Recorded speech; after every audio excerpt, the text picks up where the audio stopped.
नमस्कार, आपकी खबर में आप लोगों का स्वागत है। और आज जो हमारा मुद्दा होगा वो होगा लव जिहाद का। पूरा देश जिस तरीके से लव जिहाद से परेशान था, उसमें सबसे पहले योगी आदित्यनाथ उत्तर प्रदेश के मुख्यमंत्री ने जो नया कानून लाया है उसकी आज पूरे देश में चर्चा हो रही। हालांकि कई राज्यों में पहले से भी कानून थे, लेकिन जिस तरीके से उत्तर प्रदेश में सीएए प्रोटेस्ट के बाद में दंगाइयों के खिलाफ जिस तरीके से कार्रवाई की गई, उसके बाद में उत्तर प्रदेश के मुख्यमंत्री योगी आदित्यनाथ एक रोल मॉडल के रूप में बनकर उभरे हैं। इस समय हमारे पास में पैनल में है शिव कुमार द्विवेदी जी, जो इन सारी चीजों की एनालाइज करते हुए कहां पे क्या क्या कार्रवाई हुई है और इसकी क्यों आवश्यकता पड़ी, इस पर प्रकाश डालेंगे। और जैसा कि आप जानते हैं शिव कुमार त्रिपाठी जी को, त्रिपाठी जी एडवोकेट है सुप्रीम कोर्ट में। कानूनी पहलू क्या है इसके और इसकी जरूरत क्यों थी, इसका असर क्या पड़ेगा और अभी तक क्यों नहीं कार्रवाई हो पा रही थी, इन सब बारे में आज हमारी चर्चा होगी। तो सबसे पहले हम लेकर आते हैं शिव कुमार त्रिपाठी जी, एडवोकेट को। त्रिपाठी जी, ये बताइए कि लव जिहाद के बारे में जिस तरीके से धर्मांतरण को रोकने के लिए नया कानून उत्तर प्रदेश में लागू किया गया है, कैबिनेट ने पास कर दिया है उसको, इसके क्या मायने हैं और इसका असर क्या पड़ेगा? हर सरकारें आती हैं। पहले तो मैं आपको धन्यवाद दूंगा राजीव जी की बहुत दिनों के बाद आपने हमको याद किया और जो है कार्यक्रम में जो है आपने जो आज अपनी बात रखी है कि धर्मांतरण और जो लव जिहाद के बारे में आपने जो अपना ये आज जो रखा है उसके बारे में ये था कि लोगों में बड़ी भ्रांतियां फैली हुई हैं कि ये सरकार जब से आई है तब से क्या ये धर्म के नाम पे ही सारा काम करेगी कि धर्म के नाम पे कुछ देश के लिए भी कुछ करेगी। जी, तो हमारा ये मानना था कि जो अभी ये कानून आया है तो इस कानून के बारे में अभी तक ये तो न्यायालय में चैलेंज होगा क्योंकि किसी के व्यक्तिगत आप भावनाओं पे आप रोक नहीं लगा सकते। क्योंकि अगर आपको किसी लड़की से प्यार है तो या उससे शादी करनी चाहती तो आप उससे रोक नहीं लगा सकते। हाँ, अगर ये है कि आपको लगता है कोई फंडिंग है, कोई फंडिंग होके कर रही है तो आप उसकी जांच करा सकते हैं, लेकिन किसी के रिश्ते को आप नहीं रोक सकते। अगर दोनों तैयार हैं रिश्ता बनाने के लिए तो आप उस रिश्ते को नहीं रोक सकते अगर वो बालिग है तो। और ये चीजें जो है सरकार ने जो लाई है प्रोसेस में, वो अभी देखिए ये भी तो न्यायालय में जाएगा। न्यायालय में इस चीज को चैलेंज होगा कि ये जो है कहाँ तक लागू है। अभी आपने देखा था कि अभी सिंगल बेंच के जज ने कहा था कि धर्मांतरण जो है शादी के लिए जरूरी नहीं है। और अभी कल ही इलाहाबाद हाईकोर्ट ने कहा है, 2 जजों की बेंच ने, कि आप किसी की वैवाहिक रिश्ते को नहीं रोक सकते। अगर कोई शादी करना चाहता है तो आप उसको रोक नहीं सकते, आप उसमें कोई बाधा नहीं बन सकते। तो अब 2 विरोधाभास हो गई। एक न्यायपालिका कह रही कि आप किसी की शादी को नहीं रोक सकते अगर वो चाहते हैं एक दूसरे से बातें, और दूसरी सरकार कह रही है कि हम जो है इसमें सजा देंगे अगर कोई ऐसी चीज हो रही है, धर्मांतरण के नाम पे कोई कार्रवाई हो रही, लोग शादी कर रहे हैं, बन के कर रहे हैं, किसी तरीके से कर रहे हैं।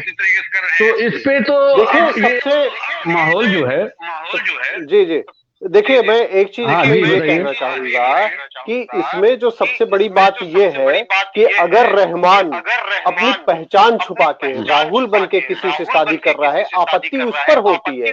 कोई अपनी मर्जी से शादी कर रहा है, उससे कभी भी रोक नहीं लगी रही है। स्पेशल मैरिज एक्ट भी रहा, उसको ऑथराइज करता रहा है। लेकिन आपने देखा, चाहे वो मेवात का एरिया रहा हो, चाहे उत्तर प्रदेश में कानपुर के कई मामले पाए गए, पूरे प्रदेश में पाए गए हैं, करीब 100 लोग ऐसे पाए गए हैं जिनके साथ धोखा किया गया है। तो सीधी सी बात है, अगर आपकी नीयत साफ है तो आप अपना असली नाम क्यों नहीं बताते हैं? आप असली नाम बताइए, जिसको एक्सेप्ट करना होगा वो करेगा, आपके कल्चर को एक्सेप्ट करना होगा करेगा। लेकिन आप सीधी सी बात है कि धोखा देके आप पहले हिंदुओं के कल्चर को अपनाते हैं और उसके बाद में कई महीने बाद पता चलता है कि नहीं, वो राहुल नहीं था, वो तो रहमान था, और वो जबरन अब जो है धर्म परिवर्तन करवा रहा है, मारता पीटता है। आपत्ति इस पर होती है। और ये जो सरकार ने जो बिल लाया, जो कानून लाया है, ये इस बात को रोकने के लिए है। जी जी, आप सही कह रहे हैं।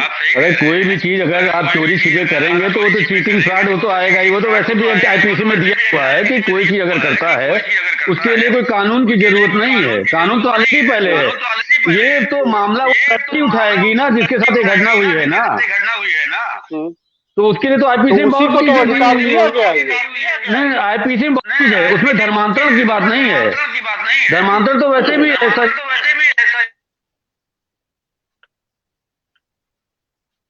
हेलो हेलो हेलो, आप लोगों को आवाज आ रही है? अगर कोई धर्मांतरण करेगा तो उसके लिए तो पहले ही कानून बना हुआ है, कानून थोड़े नहीं रुका हुआ है। और अभी भी कार्रवाई हो रही है, कार्रवाई तो सबके खिलाफ हो रही है। अभी भी जो भी इस मामले को उठाता है उसके खिलाफ तो अभी भी कार्रवाई होती है। अब प्रशासन अगर इसमें अक्षम है कोई कार्रवाई करने में तो इसके लिए तो कुछ कहा नहीं जा सकता। ये तो प्रशासन की कमजोरी है।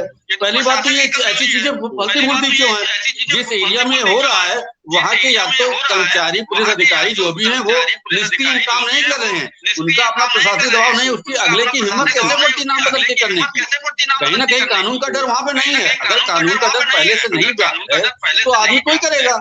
और आप कानून 100 बना दीजिए। अगर कानून का पालन कराने वाले सही नहीं है, अपनी जिम्मेदारियों का निर्वहन सही नहीं करेंगे तो ये 100 कानून बनाएंगे। कितने कानून देश में हमारे बने हुए हैं, लेकिन अगर उस कानून का अनुपालन सही तरीके से नहीं हुआ तो अब सब बेकार हो जाएगा। तो आप कानून बनाते जाओ। पहली चीजें कानून तो ऑलरेडी आईपीसी में सारी चीजों के लिए बनी हुई है। आप अपनी बातों को रखने का सारा तरीका है। अब वो राम रहमान बने ना, रहमान के नाम बने तो उसके पीछे कहीं ना कहीं उनको ये लगता है कि प्रशासन हमारा कुछ नहीं कर पाएगा, तभी तो किसी की हिम्मत हुई। अगर आपको लगता है कि बिना टिकट हम जाएंगे ट्रेन पे, कभी हमको जो है टीटी को नहीं बोलेगा तो आप चले जाओगे, नहीं तो आप टिकट लेके जाते हो कि नहीं जाते। तो अगर कानून बना है, कानून से कुछ नहीं होगा, कानून का अनुपालन सही होगा। जो भी कानून बने पहले के कानूनों का अनुपालन ढंग से कराया तो नए कानून की कभी कोई जरूरत ही नहीं पड़ेगी। ये तो एक पार्टी का अपना वो है। आरएसएस 2007 में भी ऐसे की थी, उनका काम है। अब ये बताइए मुजफ्फरनगर में दंगा हुआ तो दंगे में 63 लोग मर गए, तो क्या वो उसमें क्या उससे क्या फायदा? जिहाद खत्म हो गया क्या? कोई फर्क नहीं। वो 50,000 जो है कम्युनिस्ट जो है वहां से हट गए, चले गए, तो उससे कानून कोई नहीं होगा। यहाँ से आगे वहां होगा। अगर आपको ये लगता है इस कम्युनिटी को आप कह रहे हो तो यहाँ से वहां शिफ्ट करोगे तो वहां पे स्टार्ट हो जाएगा, तो कानून से कुछ नहीं हुआ। हम कह रहे हैं कानून बनाने से कोई चीज थोड़ी नहीं, कानून का अनुपालन करने वाले जब तक व्यवस्थित नहीं करेंगे, आपकी कानून व्यवस्था पे आपकी पकड़ नहीं है, अधिकारियों को आपकी पकड़ नहीं, 100 कानून बनाते जाइए, कुछ नहीं होगा। आप देखिए कि जो है 2007 से आरएसएस का एजेंडा चल रहा था कि ये धर्मांतरण। अरे धर्मांतरण क्या पहले नहीं था? अगर आपके यहाँ पार्टी में मुख्तार अब्बास नकवी, शहनवाज हुसैन ने भी तो धर्म पद्धति कैसे शादी कर ली थी? इन्होंने भी तो पहले अपना नाम कुछ बताया होगा। नहीं तो इन्होंने झूठ नहीं बोला था ना, इनको तो सफाई, इन्होंने झूठ तो नहीं बोला था, बता दिया था। इन्होंने अपनी पहचान तो नहीं छिपाई थी। इन्होंने अपनी कम से कम पहचान तो नहीं छिपाई थी। जो इनकी पहचान थी, जो इनका नाम था, जिसने भी शादी की उसको पता था कि ये है कौन। यहाँ तो बात ये आती है, ये आप नहीं कह सकते। ये आपको उन्होंने कोई डाटा दिया है, ये आप कैसे इनकी तरफ से गिरफ्तारी कर रहे हैं? क्या पता कि क्या तो किसी ने आपत्ति भी तो नहीं की। शादियां अगर निभ रही हैं, शादियां अगर निभ रही हैं तो लव जिहाद नहीं है। शादियां नहीं हुई तो लव जिहाद हो गया। ये कौन सी बात है? ये कोई इसका कोई फंडा थोड़ी नहीं है जो आप बता रहे हैं। आप बताओ ना कि अगर शादियां निभ रही हैं तो उन्होंने पहले से बता रखा था। शादियां मतलब इतने साल शादी के हो गए और अभी तक अगर कोई आपत्ति नहीं आई है तो आपके कहने मतलब कि कोई आवाज नहीं उठा पाया। शादियां करने वाली थी, नहीं करने वाली थी। चलिए ठीक है, द्विवेदी जी से जान लेते हैं। इसको तो आप बताइए। द्विवेदी जी ये बताइए, तो आप लव जिहाद नहीं मानोगे। जिसकी शादी नहीं निभी वो लव जिहाद में आ गया।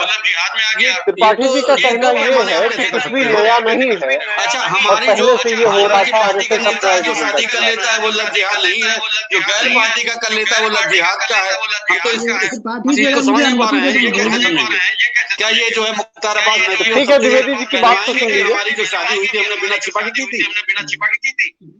अभी बताते हैं आपको। चलिए ठीक है द्विवेदी जी की बात को सुन लेते हैं। ये कानून नहीं, लोगों में सोच अच्छी पैदा करनी पड़ेगी, कानून व्यवस्था दुरुस्त रखना पड़ेगा। कानून बनाने से नहीं होता है। सोच ही अच्छी, देखिए सोच अच्छी तभी पैदा होगी जब कानून का डंडा चलेगा, नहीं तो ऐसे ही रहमान राहुल बताते रहेंगे। कितने चल गए, इतने केसेस हुए। अभी जो है वहाँ पे शादी किया था, अभी के वो जो है भाजपा के राष्ट्रीय महासचिव थे रामलाल जी, उनकी भतीजी की शादी लखनऊ में ही शादी हुई थी। मुस्लिम और हिंदू की, तब आप जो है लव जिहाद उसको तो नहीं बताया, तब तो सारे तो लोग उन्होंने अपना नाम बताया ना, रफी रामलाल है।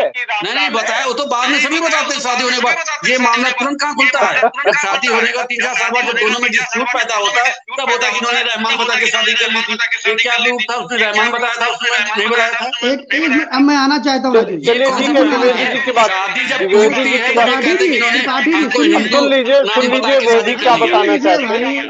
द्विवेदी जी की बात को सुन लीजिए, द्विवेदी जी की बात को सुन लीजिए। तिवारी जी के लिए ये सब चीजें सामान्य तिवारी जी के लिए ये सब चीजें सामान्य इसलिए हैं क्योंकि ये जिस पार्टी का समर्थन करते हैं वहां पहले फिरोज गांधी से शादी हुई, वो भी लव जिहाद था। उसके बाद सोनिया एंटोनियो माइनो से शादी हुई, वो भी लव जिहाद था। अब रॉबर्ट वाड्रा ने, ईसाई ने फिर हिंदू से कर ली। आप राहुल बाबा को मत आइए, आप अपनी बात रखिए ना, जो भाई सुनिए, जिसपे बोलना है उसपे बोलिए ना।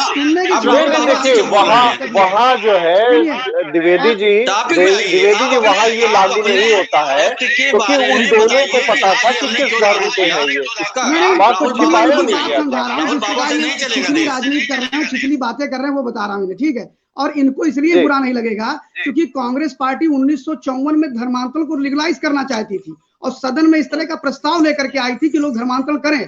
आपको बता दूं कि धर्मांतरण को लेकर के जब अनुच्छेद 25 से लेकर 28 तक अगर आप पढ़ेंगे संविधान में, तो वहां प्रचार का विषय रखा गया और धर्मांतरण का विषय रखा गया, जिसको लेकर के संसद में, संविधान सभा में बड़ी बहस हुई। बहस होने के बाद ये तय हुआ कि धर्मांतरण जायज नहीं होना चाहिए और इसका प्रयोग नहीं होना चाहिए। उस समय एक मुस्लिम सांसद थे, मतलब मुस्लिम इलेक्टोरेट मेंबर थे, उन्होंने कहा कि जो धर्मांतरण है हमें हमारा भगवान चुनने का अधिकार है, कोई दबाव नहीं डाल सकता है कि आप इस्लाम कबूल करें या हिंदुज्म कबूल करें या ईसाई कबूल करें। और इसके लिए उन्होंने प्रचार शब्द का भरपूर विरोध किया था। उस समय जो उप समिति बनी थी उसके रूथेन स्वामी थे, उन्होंने बाकायदा इसका विरोध किया। लेकिन कांग्रेस पार्टी के लोगों ने ये एक क्लासिफिकेशन दिया। उस समय के क्या नाम है, आचार्य कृपलानी थे, उन्होंने कहा क्योंकि जब देश आजाद हुआ है तो इस प्रकार का हमने उसमें हस्ताक्षर किया है कि क्या नाम है, हम धर्मांतरण को लीगलाइज करेंगे और उसका उन्होंने प्रयास किया, समझिए आप। और आपको बता दूं कि अभी जो मेरे मित्र जो त्रिपाठी जी बोल रहे हैं,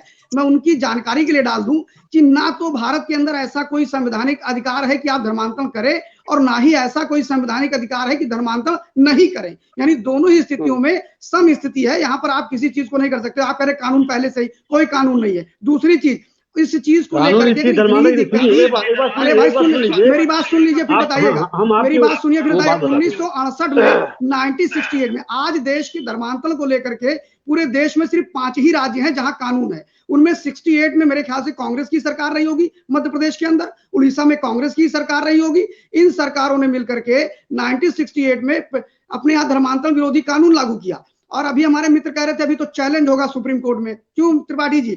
सुप्रीम कोर्ट में चैलेंज करने उस समय 1977 में सुप्रीम कोर्ट ने बाकायदा इसको लीगलाइज किया और सुप्रीम कोर्ट में केस गया जो 77 में। उसके बाद में वो दोनों कानून पर 1968 में जब मध्य प्रदेश में बना और उड़ीसा में, तो उस कानून को लेकर के स्टैन लाउस करके एक व्यक्ति था, उसने एक याचिका दी और वर्सेस मध्य प्रदेश सरकार, उन दोनों की याचिकाओं पे बहस हुई। बहस के बाद सुप्रीम कोर्ट ने कहा कि अगर राज्य को ऐसा लगता है कि प्रलोभन से, छल कपट से, चीटिंग करके, फ्रॉड करके, जबरन हथियार दिखा करके और गलत तथ्यों के साथ अगर उसका धर्मांतरण किया जा रहा है तो ये अवैध है और इस पर सुप्रीम कोर्ट का वर्डिक्ट है, फैसला है, समझिए आप। और ये सिर्फ 5 ही राज्यों में अभी तक लागू है, जिसमें मध्य प्रदेश से जो भाग कटा छत्तीसगढ़, उसने अपने आप को उसी 1968 के एक्ट को ही लागू कर दिया।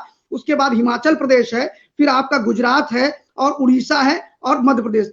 उत्तर प्रदेश में क्यों जरूरत पड़ी? भारी मात्रा में जनजातियों को और लोगों को धर्मांतरण किया जा रहा है। मेरे मित्र अभी बार बार कह रहे थे अधिकार है। भाई इस बिल को पढ़िए एक बार त्रिपाठी जी। बिल में सीधे सीधे कहीं नहीं लिखा हुआ है कि जो वैश्यक है यानी कि जो बालिग व्यक्ति है उस पर यह लागू होता है। क्योंकि बालिग व्यक्ति जैसे अभी आपने कहा उसको पसंद हो शादी कर लेगा, करे, बिल्कुल निश्चिंत से कर सकता है शादी, क्योंकि अनुच्छेद 21 में यह अधिकार दिया गया है कि अपने मनपसंद व्यक्ति को आप विवाह कर सकते हैं। फिर और स्पेशल मैरिज एक्ट में भी ये सारी चीजें हैं, बिल्कुल कोई दो राय नहीं है। लेकिन जब मॉडल रश्मि जब कहती है कि उससे जो उसने शादी किया उसने अपना नाम पहले रोहित कोहली बताया, बाद में रकीबुल्ला निकला, उसके लिए ये कानून है, समझिए आप। ऐसे ही उत्तर प्रदेश में लखीमपुर खीरी हो, कानपुर हो, आपका क्या नाम है बिजनौर हो, आपका नोएडा हो, ऐसे हजारों केस आए जिसमें इस प्रकार के तथ्यों को छुपा के लोगों ने शादी किया।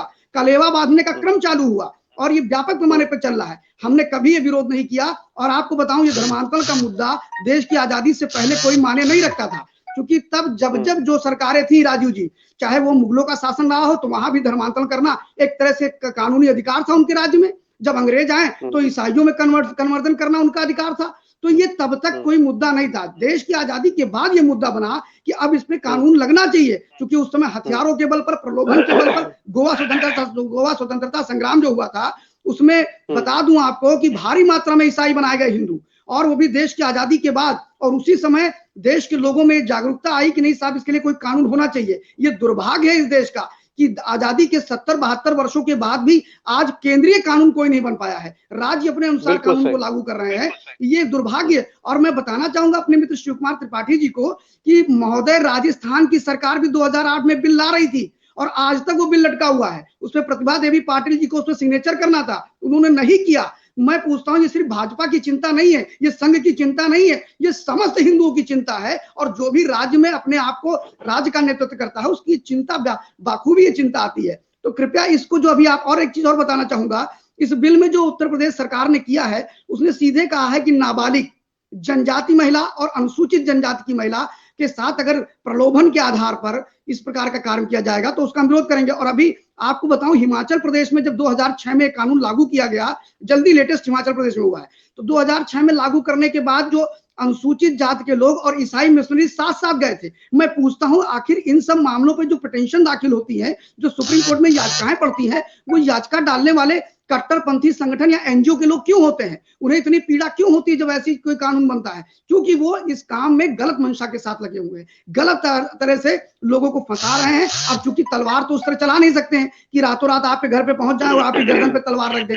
और शिव कुमार जी, मैं फिर एक चीज कहना चाहूंगा आपसे कि जिस प्रकार आप उनका बचाव करने के लिए यहाँ खड़े हुए, वो दिन सोचिए आप कि कितने हमारे पूर्वजों की गर्दन काट दी गई थी। तब तो कानून भी नहीं होता था, तब जो बोल दे, क्या नाम है, रातों रात तुगलकी फरमान जारी होते थे। औरंगजेब जो कह दे वही होता था, अकबर जो कह दे वही होता था, ईसाई मिशनरी जब आते थे जो कहते थे वही होता था। उसके बावजूद भी इतनी निर्लज्जता अभी भी आप लोगों में भरी हुई है कि आप करो साहब ये तो पहले से था। हाँ बिल्कुल था। आईपीसी की धारा 295A और 298 में इस प्रकार के प्रावधान थे, लेकिन धर्मांतरण को रोकने का प्रावधान नहीं है। उसमें सिर्फ देवी देवताओं को गाली देने का प्रावधान है, अगर हमें अपमानित किया रहा है उसका प्रावधान है, इसके अलावा नहीं है। और अनुच्छेद 25 से 28 तक में धार्मिक स्वतंत्रता का जो आड़ लेते हैं और 25A के अंतर्गत, उसके अंतर्गत कहा जाता है साहब हम तो प्रचार कर सकते हैं। प्रचार का अधिकार देना ही गलत था, जो उस समय की संविधान सभा में प्रेशराइज होकर दिया गया। और नेहरू जी ने 1954 में कहा कि हम तो धर्मांतरण को लीगलाइज करेंगे। और उस समय जो बिल आया था, मैं बताना चाहूंगा, उस बिल का नाम भी बताना चाहूंगा। उस समय जो बिल आया था उसका नाम था धर्म परिवर्तन, विनिमय एवं पंजीकरण, यानी धर्म परिवर्तन कराइए, उसको लीगलाइज कराइए। ये तो उस समय के कांग्रेस के सांसदों ने विरोध किया और उस बिल को नहीं आने दिया।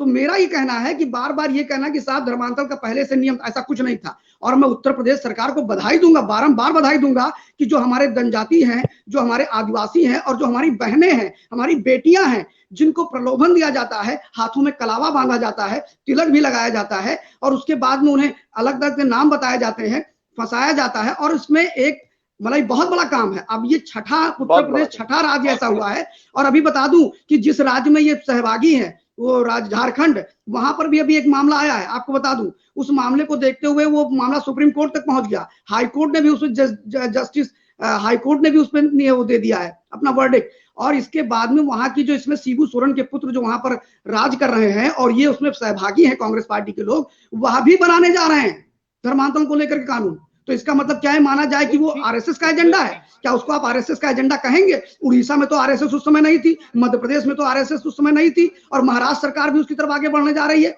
तो क्या आप ये मानेंगे आरएसएस का एजेंडा है देश को बचाने के लिए? और अब हम अगर कहते हैं कि धार्मिक स्वतंत्रता का अधिकार संविधान हमें देता है, तो भाई सबको देता है ना, कि खाली ईसाई और मुसलमानों को देता है? बाकी जिसको चाहो धर्मांतरण करो। नहीं, सवाल तो केवल ये है ना कि जबरन क्यों कराया जाए। उसमें सीधे लिखा हुआ जबरन। सभी को धार्मिक स्वतंत्रता है। मैं एक चीज और जोड़ना चाहता हूँ कि योगी आदित्यनाथ जी ने उसमें बहुत बड़ा प्रावधान किया है। आप इस चीज को आप ये नहीं कहेंगे कि प्रशासन का फेल्योर है।